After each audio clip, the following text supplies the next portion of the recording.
화제를 모은 연예계 단신부터 시작하겠습니다. 연예계 업 앤 다운 시간입니다. 네, 연예계 업앤다운 10월 첫째 주 첫째 날입니다. 오늘의 업앤다운은요, 안타깝게도 다운만 두 가지가 있는데요. 바로 이 다운 키워드 만취운전 그리고 강제주행 실형 이 두 가지가 선정됐습니다. 네, 그러면 첫 번째 다운 키워드죠. 만취운전. 주인공이 누굴까요? 다시 한번 또 사회면에 오른 연예인입니다. 바로 개그맨 이진호 씨인데요. 지난 24일 새벽이었어요.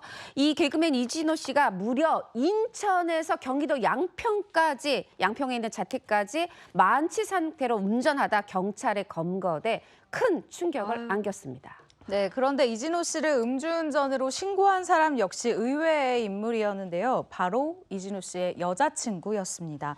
인천에서 여자친구와 술을 마시다가 다툰 이진호 씨가 그대로 차를 타고 가자 이 모습을 본 여자친구가 신고를 했었던 겁니다. 야, 새벽에 인천에서 경기도 양평까지 이 거리가 꽤 되는데 이걸 만취 상태로 운전해서 갔다고요? 맞습니다. 인천에서 양평까지 한 100km 정도 되는데 특히요 검거 후에 알코올 혈중 농도를 측정을 했는데 0.11%. 이게 어느 정도냐.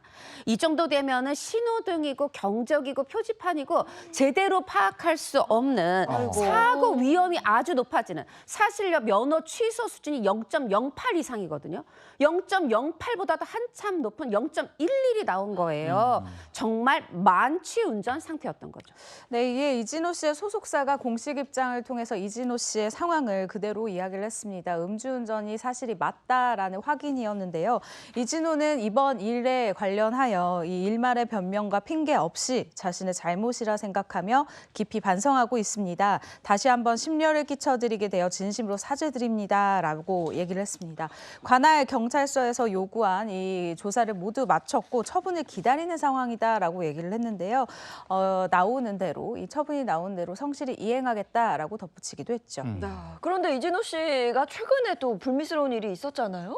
그렇죠. 제가 아까 또라고 말씀드렸죠. 사실 이진호 씨 지난 4월경부터 이 불법 도박 혐의로 수사를 받고 있어요. 검찰 수사를 받고 있는데 이미 경찰 단계에서 검찰로 넘어간 거죠. 기소돼서. 그런데 이때 밝혀진 내용이 뭐였습니까? 개그맨 이수근 씨, 방탄소년단 지민 씨한테 빌린 돈만 10억 원. 그리고 여기다 대부업체에서 빌린 돈까지 하면 20억 원대에 이르면서 정말 큰 충격을 안겨줬는데 당시 이진호 씨가 뭐라고 했냐면 너무나 부끄럽고 죄송하다. 좋은 사람이 되진 못해도 손가락질 받는 사람은 되지 않도록 노력하겠다. 이렇게 바로 인정하고 자숙하는 모습을 보였는데 자 그때 그렇게 말해놓고 지금 손가락질 받지 않는 상황이 아니라 이런 또 큰 일을 벌이고 보니 아예 지금 누리꾼들이 많은 대중이 그때 반성했던 말까지도 그 진정성을 의심하는 상황이 된 겁니다.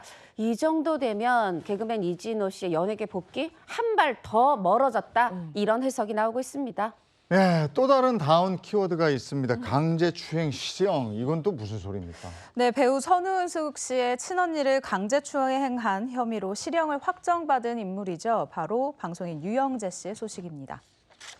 일단 라디오 DJ로 중장년층에게 큰 인기를 얻었었던 방송인 유영재 씨. 지난 2023년 3월부터 10월까지요. 총 5차례에 걸쳐서 선우숙 씨의 이 친언니를 강제 추행한 혐의를 받아서 이 재판에 넘겨지게 됐었는데요. 지난 1월입니다. 1심에서 징역 2년 6개월의 이 형을 선고받은 후에 도망갈 염려가 있다라는 이 법원의 판단하에 법정 구속이 됐었죠. 여기에 40시간의 이 성폭력 치료 프로그램 이수와 아동 장애인 기간 이 관련 기간 취업 제한을 5년을 선고받은 상황입니다.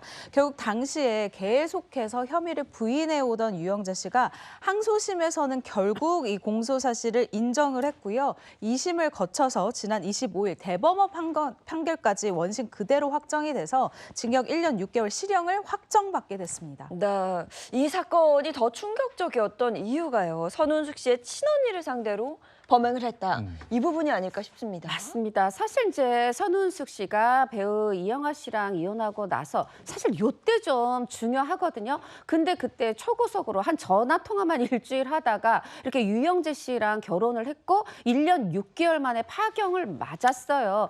그냥 조금 급하게 했던 결혼 빠르게 끝나서 잘 됐다 요 정도 분위기인 줄 알았는데 이 이후에 두 사람의 결혼 생활에 숨겨진 사실이 드러나기 시작했던 겁니다. 처형이었던 선운숙 씨 언니에게 이 유영재 씨가 어떤 강제추행을 했던 사실이 드러났고 이게 사실로 뭐 이렇게 폭로만 된 게 아니고요. 실제로 성폭력 범죄의 처벌 등에 관한 특례법 위반, 그것도 친족관계에 의한 강제추행 혐의로 그런 혐의를 받을 수 있는 범죄가 일어났던 겁니다.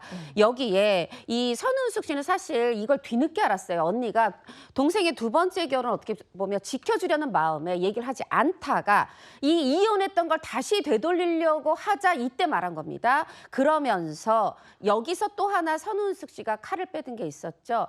사실혼 관계를 숨기고 나와 결혼했다. 그러니까 결혼 자체가 무효다. 무효 소송을 냈지만 법원의 판단은 이미 이혼했으므로 이 부분은 각하를 했는데 바로 그 친족 관계에 의한 강제추행이 유죄가 된 겁니다.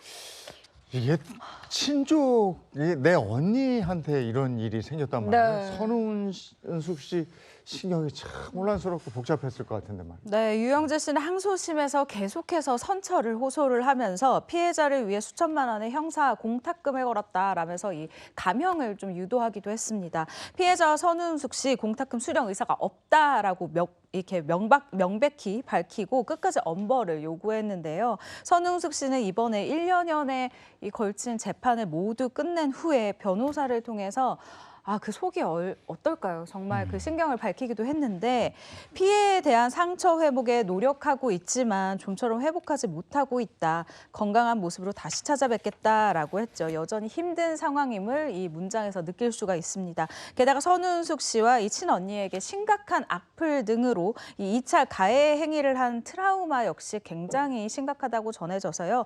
법적 대응 역시 이제 앞으로 진행할 것이다라고 예고를 한 상황입니다.